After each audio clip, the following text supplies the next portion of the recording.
This is a one-shot idea that I call the Berserk Automaton. It's for any tabletop role-playing game. Your party can be of any level, and the premise is that they must stop an out-of-control iron golem from wreaking havoc. Each member of the party is traveling to Atlundia's capital human city called Alcer for the birth of the first half-elf prince.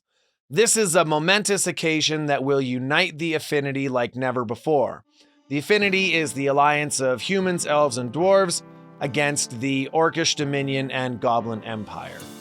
Now, this occasion offers a plausible excuse for all kinds of character classes and races to come together in the same place. Maybe this justification doesn't matter so much for your group, but I like to make things plausible in any way that I can. So go ahead and do a big, broad range of different classes and races. Now, unfortunately, this exciting event is just the backdrop, and the players won't actually reach the capital, at least not this time. Today's adventure takes place on the road, still about a week's travel away from Alcer. The players have taken note of each other as adventurers of some kind or another, or otherwise are enjoying each other's company along the way. Now, here comes your first role-playing opportunity. Have the players describe their characters and explain why they're on their way to the capital city. Do they care about the first half-elven prince and the Affinity, or are they just there for the party? What kind of things do they do while traveling? Do they have a horse or a wagon? Do they invite others to ride along with them? Do they cook? Do they share food? Do they have an unusual routine of prayers or training? Give your players the assignment of finding out why exactly they like each other or are otherwise drawn to each other. Once that's done, hand out some role-playing experience. Okay, let's kick this adventure off. So one morning, the party is approaching the town of Florial, or whatever, and as they take their first steps, they hear approaching cries for help. A distraught young woman comes crashing through the brush onto the road, screaming that a monster has just killed her friend and is chasing her.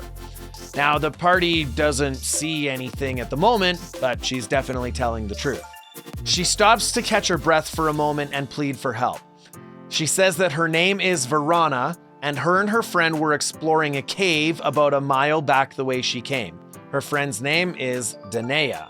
Next thing, the trees start crashing and you hear heavy footsteps approaching. Verona panics and asks for help. She asks the party what she should do. If the players are no help here in a short period of time, she simply says that she will continue to run. She won't lead the monster to Florial or to the party or to anyone else. She'll just try to outrun it, but she can't outrun it forever. The players then catch a glimpse of a massive iron golem lumbering towards them through the trees. Verona then takes off running again, and the golem turns and follows her. She calls out to them to please hurry and to find her friend Danaea. Now pull up the stats for an iron golem just in case your party wants to try get in its way or something, but the golem isn't going to respond to any minor shenanigans. If they do somehow capture its attention and make it turn towards them, have Verona run back and distract it again and remind them, please go find my friend Danaea, and she'll lead it on for as long as possible. Okay, so now the stage is set. The iron golem goes tromping off after Verona through the forest, and the party can now go and retrace the iron golem's trail of destruction, looking for Danaea. They travel for about a mile and find what used to be a small hidden cave entrance that's now been blown wide open by the emergence of this iron golem in pursuit of Verona. All right, now here you can put a nice classic dungeon in front of your players. I think players are happy to clear any dungeon without asking too many questions, but at the same time, I think it's always a little better to give everything some background, which is what Atlundia is all about. With a little bit of background, a DM can be quick on their feet and flexible and answer any questions that might pop up. I'm gonna give you the background on this dungeon and throw some ideas at you, but ultimately, you're going to have to populate this dungeon with challenges that are appropriate for the type of game that you're playing, as well as the capabilities of your party. This background is for you to know and for them to maybe discover or not along the way. This dungeon is the forgotten basement of a powerful wizard who lived here long ago, with workshops and laboratories and various safeguards in it. The kind of monsters that you might find in here could be different guardians or experimental constructs. Or maybe even undead if he was one of those bad kind of wizards. Or maybe some ancient skeleton fell down here 1,000 years ago and has just been wandering around. Regardless of whatever you pick, you should try to pick monsters that have a reason for being down here and having been alive for so long. Some monsters that you could use could be golems of various materials or half-completed golems. Reduce their AC and HP, or take away their arms or their legs, get creative. There could be animated objects. This wizard could have been trying to automate many tasks or assistants, so animated objects are a good choice. Alternatively, you could use some underground critters that have recently tunneled up into this basement. That includes all kind of vermin, myconids, gricks, grimlocks, deep gnomes, a beholder, drow even. You'll have to pick based on the circumstances of your game and what resonates with you. Is it plausible that someone left traps in this dungeon? Absolutely. Now, if you have a rogue in the party, consider that in some role-playing games, there's really not much that a rogue can do against constructs or undead, so including some locked doors and some traps could really help give your rogue their time in the spotlight. Now, the fun part for you, designing the dungeon. Draw it out with whatever you have available. Large graph paper, a sweet gaming table with a whiteboard with a 1-inch grid on it, a digital map, cardboard tiles, terrain, a battle mat, etc. It really doesn't matter. Your players will probably have fun regardless. You could also use an online random dungeon generator. There's basically no wrong answers here. If you have a lot of time, make this a big dungeon.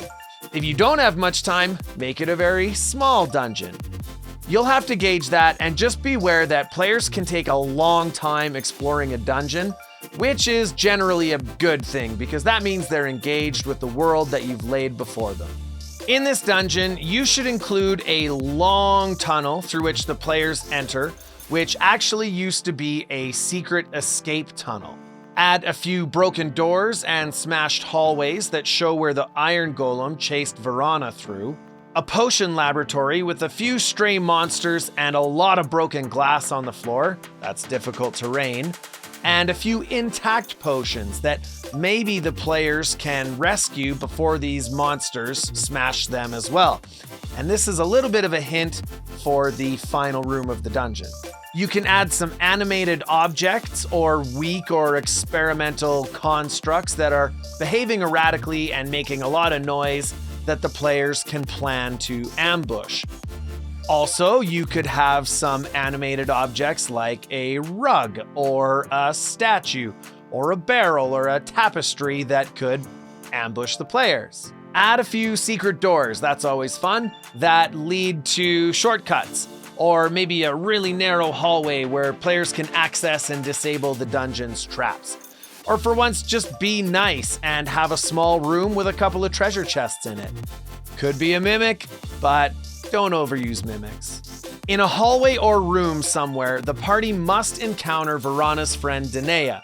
She'll be clutching a burnt scrap of parchment with the words Iron Golem command words written on it. Now that's pretty on the nose, so if you want to obscure this hint a little bit more, then take some of the letters away due to burning or tearing of this parchment. I recommend that you actually physically take a piece of paper, write Iron Golem command words on it, and then you yourself can burn or tear or otherwise wreck this piece of paper until it's just the right amount of a clue for your party. My friend Josh always says you just have to dip it in tea or something, so you can probably do something creative, and that would be a nice touch for your players. When found, Danae can be deceased or just badly wounded. Up to you. If revived, she will confirm Verana's story about the Iron Golem and eventually flee the dungeon. You can use Danae to give the player some information about the dungeon, like the monsters that she saw or a secret passage that she found. She found this particular torn, burnt piece of parchment had slipped under a very large door further up ahead in the dungeon. Which brings us to the final component of this dungeon, the Sanctum. That's basically the wizard's study. Position this room at the back or the end of the dungeon so the players don't reach it until the end. This room has a big heavy door that blocks out all the sound and maybe has a lock or a broken lock or no lock. It doesn't matter. At this point, as you're approaching the end of the dungeon, you probably don't want to keep stalling the players, so we should get on with it. Now is time for an encounter in the Sanctum. In the Sanctum is the following. First and foremost is a fire monster or monsters, such as fire mephits or fire newts or fire salamanders, etc. Preferably something evil. And if you want to make it a little more interesting, something intelligent and evil.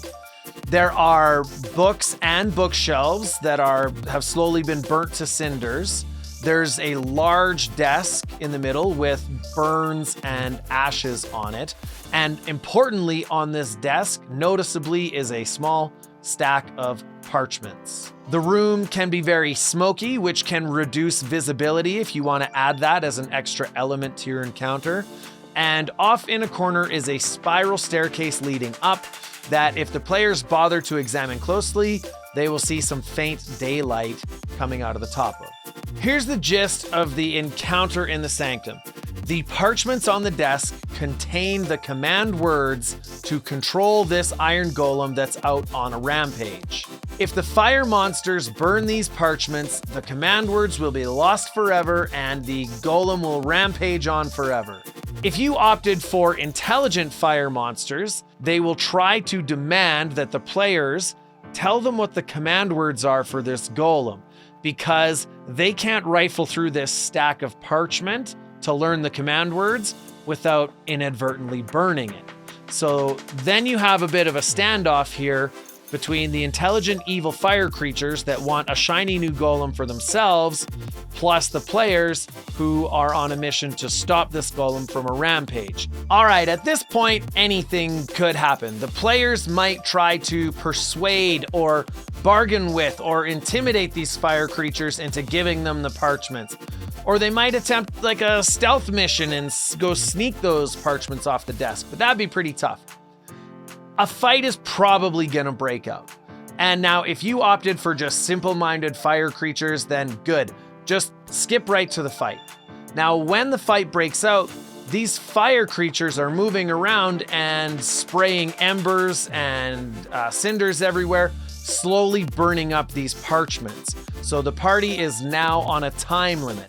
They have to fight these fire creatures, and they also have to do their best to preserve these command words, because if the parchments go up in flames, then the quest is failed. Now, you don't really have to do this, but you could make a list of command words for the golem for all of the actions that it could take, like attack, guard, follow, push, lift, whatever. But the most important one is the command word for it to stop. That one is the bare minimum that the party needs to complete their quest and stop this raging golem. Assuming that the players defeat the fire creatures, give them a number of command words for the golem that corresponds to how efficiently and effectively they preserved the parchments in the fight. If they prioritized it and jumped on it and saved those parchments, give them a big list of commands that they can issue the iron golem. If the opposite is true and they didn't do a good job protecting those parchments, give them maybe a couple of commands or even just that bare minimum stop command word. Those stairs at the back of the Sanctum are an exit out of the dungeon. They lead up to an ancient ruin that used to be this wizard's tower that's now just crumbling foundations and broken walls. It's overgrown and obscured by the forest. The players can get their bearings here, and from this vantage point probably even see the road below, and maybe even see if they can spot it, the golem tromping through the forest chasing Varana. Now their task is to chase down the iron golem as fast as possible and start issuing commands to it to stop, which it will.